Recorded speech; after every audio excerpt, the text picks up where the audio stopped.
എന്റെ പൊന്നു അത് തുറന്നു നോക്കിന്നുണ്ട് കഴിഞ്ഞാൽ തെറിയുടെ അഭിഷേകമാണ്. നമ്മള് മലയാളികള് പുതിയ പുതിയ തെറികളൊക്കെ ഭയങ്കര അവർക്ക് ട്രാൻസ്ലേറ്റ് തെറി പറയണത് ഒരു രക്ഷയില്ലാത്ത തെറിയാണ്. ഇങ്ങനൊക്കെ ചെയ്യാന്ന് പറഞ്ഞാൽ സമ്മതിക്കണോട്ടാ. എനിക്ക് തോന്നുന്നു അദ്ദേഹത്തിന്റെ ആ പാട്ട് യൂട്യൂബിൽ കണ്ട 25 ലക്ഷം പ്രേക്ഷകർ ചിലപ്പോൾ പാട്ടായിരിക്കില്ല കണ്ടത്, അതിൻ്റെ അകത്ത് അടിച്ചിട്ടുള്ള കമന്റുകളായിരിക്കും ചിലപ്പോൾ 25 ലക്ഷം തവണ കണ്ടുകൊണ്ടിരിക്കുന്നത്. പിന്നെ വളരെ വേറൊരു കാര്യം പറയാനുള്ളത്, താങ്കളുടെ സിനിമ ഞാൻ ഫസ്റ്റ് ഡേ തന്നെ കണ്ടിരുന്നു. പിന്നെ താങ്കൾ ഒരു 3 മണിക്കൂർ സിനിമ ഇറക്കി എന്നുള്ള പൂർണ്ണ ബഹുമാനത്തോട് പറയാണ്.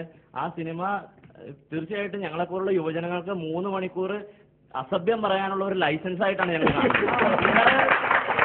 കൂടാതെ ഞങ്ങൾക്ക് ഭാവിയിൽ സിനിമ ഫീൽഡിൽ കയറുന്ന ആഗ്രഹമുള്ള പിള്ളേരാ.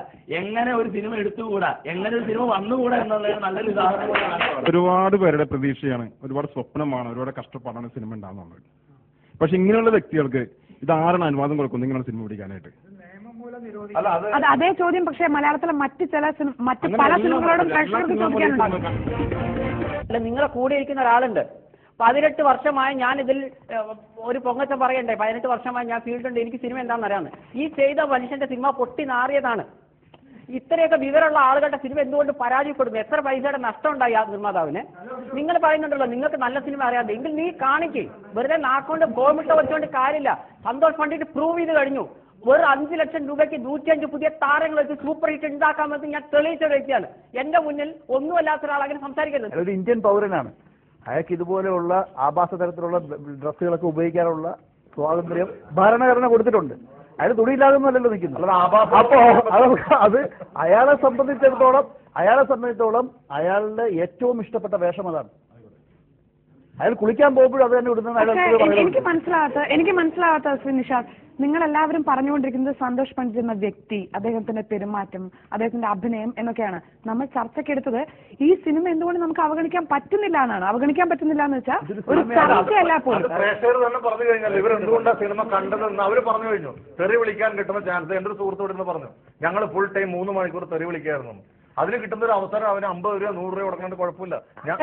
മലയാള സിനിമയ്ക്ക് നേരെ കൂടി ആകാം എന്ന് ഡോക്ടർ ചൂണ്ടിക്കാട്ടി. തീർച്ചയായിട്ടും അതും കറക്റ്റാണ്. പക്ഷേ സന്തോഷ്, താങ്കൾ അത് ഉദ്ദേശിച്ചിട്ടുണ്ടോ എന്നുള്ള കാര്യത്തിലാണ് നമുക്ക് സംശയം. മുഖ്യധാരാ സിനിമയോടുള്ള വെല്ലുവിളി എന്നൊക്കെ ആയിട്ട് താങ്കൾ തന്നെ ഞെട്ടുന്നുണ്ടോ? താങ്കൾ എപ്പോഴെങ്കിലും മനസ്സിൽ ചിന്തിച്ചിട്ടുള്ള കാര്യമാണോ ഇത്? ഒരു ഞെട്ടിലുമില്ല.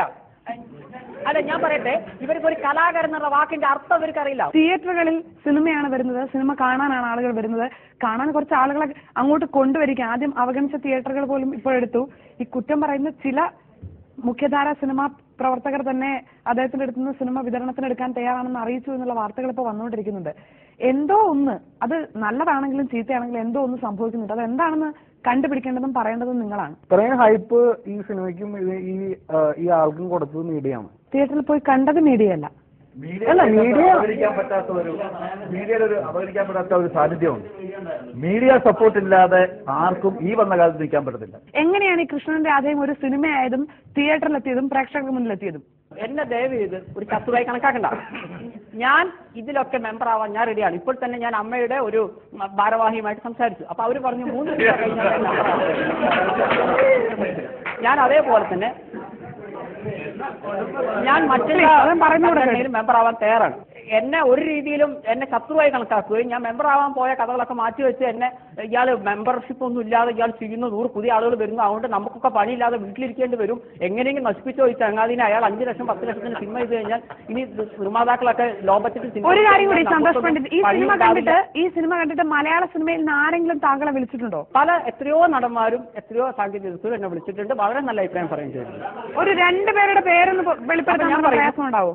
സലീം കുമാർ സാറിന്റെ ധൈര്യത്തിൽ പറയാം. അദ്ദേഹം ജീവൻ ടിവിയിൽ ഈ വിഷയം പറയുകയും ചെയ്തു. ശരിക്കും സന്തോഷ് പണ്ഡിറ്റാണ് ഇപ്പോഴത്തെ സൂപ്പർ സ്റ്റാർ എന്ന് വരെ അദ്ദേഹം പറഞ്ഞു. എനിക്ക് അദ്ദേഹത്തെ താങ്കളെ വിളിച്ചോന്നാണ് ചോദിച്ചത്. താങ്കളെ വിളിക്കുകയും താങ്കളോട് നേരിട്ട് സംസാരിക്കുകയും ചെയ്തിട്ടുണ്ടോ? എന്നെ വിളിച്ചിരുന്നു. അദ്ദേഹം എന്നെ വിളിച്ചിരുന്നു, എന്നോട് നന്ദി പറയുകയും ചെയ്തു. നല്ലൊരു ഫിലിമാണെന്നും പറയാം. പിന്നെ അതേപോലെ ഞാൻ പറയുന്നു, ഇപ്പൊ നേരത്തെ സഹോദരങ്ങൾ അവിടെ ഭയങ്കര സിനിമയെ പറ്റി വളരെ ആധികാരികമായിട്ട് പറയണ്ടേ. ഇവർ അവിടെ ചർച്ചയിൽ പങ്കെടുക്കുന്ന ആളുടെ സിനിമയെ പൊട്ടി നാറിയ ആളാണ്. എന്നിട്ടാണ് അയാൾ നല്ല സിനിമ എന്താണെന്ന് നമ്മളെ പഠിപ്പിച്ചിരുന്നു. പോട്ടെ, ഞാൻ ഹിറ്റ് സിനിമയുടെ മേക്കറാണ്, പോട്ടെ, അത് വിട്ടേക്ക്. എനിക്കൊന്നേ പറയാനുള്ളൂ, എന്റെ സിനിമ കാണാൻ ആളുണ്ടെങ്കിൽ ഞാൻ സിനിമ നിർമ്മിച്ചിരിക്കും. ഇവിടുത്തെ അമ്മയെ ഏത് സംഘടനയിലും ഞാൻ മെമ്പർ ആവാൻ തയ്യാറാണ്. അതല്ല എന്നെ ഒറ്റപ്പെടുത്താൻ. ഞങ്ങളുടെ പ്രശ്നം ഇതൊന്നുമല്ല. താങ്കൾ ഇങ്ങനെ ഇരുന്നിട്ട് മലയാള സിനിമയുടെ ആധികാരികത, മലയാള സിനിമയിലെ സംവിധായകരുടെ ഇതുവരെയുള്ള പ്രവർത്തനം, അതൊക്കെ ചോദ്യം ചെയ്യുന്നത് കാണുമ്പോൾ താങ്കൾ ഇപ്പോൾ ഇത്രയും ദിവസമായല്ലോ, എല്ലാതരം പ്രേക്ഷകരുടെയും പ്രതികരണം താങ്കൾക്ക് കിട്ടിയിട്ടുണ്ടാവും. താങ്കൾ ഇപ്പോൾ എന്താണ് താങ്കളെ പറ്റി സ്വയം വിചാരിച്ചു വെച്ചിരിക്കുന്നത്? ഞാൻ വിചാരിച്ചു വെച്ചിരിക്കുന്നത് ഇത്രയേ ഉള്ളൂ. എന്റെ അടുത്ത സിനിമയായാലും ഒരു ക്രൗഡ് ഫുള്ളിങ് എനിക്ക് ഉണ്ടാക്കാൻ പറ്റും. ആളുകൾ ചിരിച്ചോ കരഞ്ഞോ, അത് ഞാൻ നേരത്തെ പറഞ്ഞു. ഇങ്ങനെ സിനിമയെ എടുക്കാവുന്ന വാശിയൊന്നുമില്ല. ഒരു ഇന്ത്യൻ പൗരൻ എന്ന രീതിയിൽ എനിക്ക് സിനിമ എടുക്കാം. അത് ഇവിടുത്തെ ഇന്ത്യൻ സെൻസർ ബോർഡ് എനിക്ക് തന്നു കഴിഞ്ഞാൽ ഞാൻ സിനിമ എടുത്തിരിക്കും. ഇഷ്ടമുള്ള പുതിയ മനസ്സിലും കണ്ടാൽ മതി. അതിൽ ഫോക്കസ് ഔട്ട് ഉണ്ടാവും, അതുണ്ടാവും, ഇതുണ്ടാവും. എനിക്ക് അത്രയ്ക്കുള്ള വിവരമേ ഉള്ളൂ. ഇഷ്ടമുള്ളവൻ കണ്ടാൽ മതി. എന്റെ അടുത്ത സിനിമയും വരും, അത് സൂപ്പർ ഹിറ്റ് ആവുകയും ചെയ്യും. ഇവിടെയുള്ള ഒരു ചൊറിഞ്ഞ് നടക്കേണ്ട ഒരു ചൊറിഞ്ഞ് തന്നെ നടക്കേണ്ടി വരും. ഈ സിനിമ എന്താണ് അർഹിക്കുന്നത്? ഈ സിനിമ അർഹിക്കുന്നതെന്ന് പറഞ്ഞാൽ യഥാർത്ഥ സ്ഥാനം ചവിട്ടുകൊട്ടയിലാണ്, വേറെ ഒന്നുമല്ല. പിന്നെ ഞാൻ പറഞ്ഞല്ലോ, ഞങ്ങൾ ഉൾപ്പെടെയുള്ള സിനിമാ പ്രവർത്തകരുടെ ഭാഗത്തു നിന്ന് വീഴ്ചകൾ ഉണ്ടായിട്ടുണ്ട്.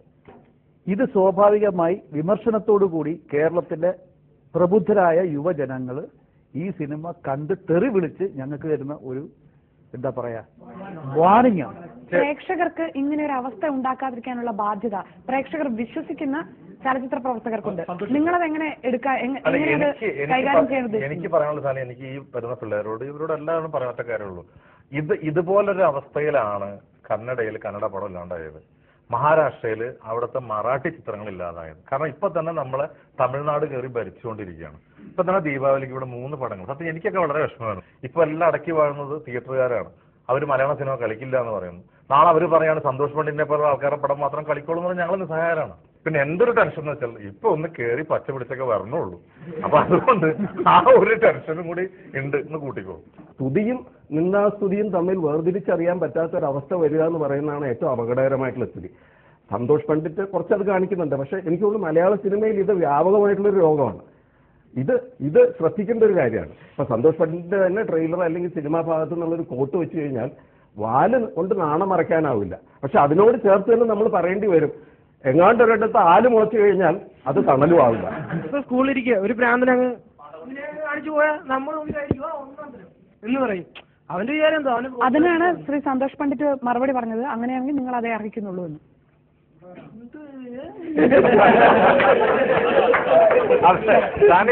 അത് സത്യം പറഞ്ഞ ഒരു തെരുവിളി ഷോർട്ട് ചെയ്തതാണത്. പടം എത്ര മോശമാണെന്ന് നിങ്ങൾ പറഞ്ഞാലും കുഴപ്പമില്ല, ഞാൻ മുടക്കി മുതൽ എനിക്ക് കിട്ടിയാൽ മതി, ഞാൻ മുടക്കിയ പൈസ എനിക്ക് കിട്ടിയാൽ മതി.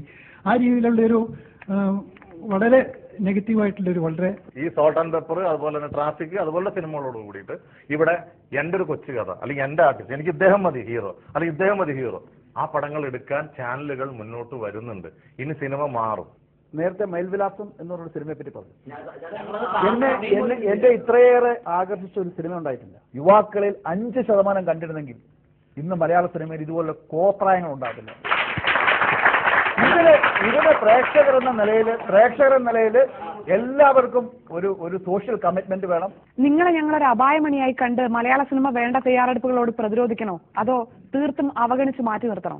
സന്തോഷ് പണ്ഡിറ്റിന്റെ പണിതേ അടങ്ങൂ. സന്തോഷ് പണ്ഡിറ്റിനെ പോലത്തെ ലോ ബഡ്ജറ്റ് സിനിമ വരുമല്ലോ, ഞങ്ങൾക്ക് പണിയില്ലാതാവുമല്ലോ, അയാൾ പുതിയ മുഖക്ക് ചാൻസ് കൊടുക്കണമെന്നിട്ട് എനിക്കിട്ട് പാര പണിയുകയാണെങ്കിൽ സന്തോഷ് പണ്ഡിറ്റ് വേഴ്സസ് മലയാള സിനിമ എന്ന് വരും. എന്റെ സിനിമകൾ സൂപ്പർ ഹിറ്റ് ആവുകയും മലയാള സിനിമ മാനം കെടും. സോ എന്റെ സിനിമയ്ക്ക് ആളുള്ളപ്പോഴും കാലം ഞാൻ സിനിമ ചെയ്യും.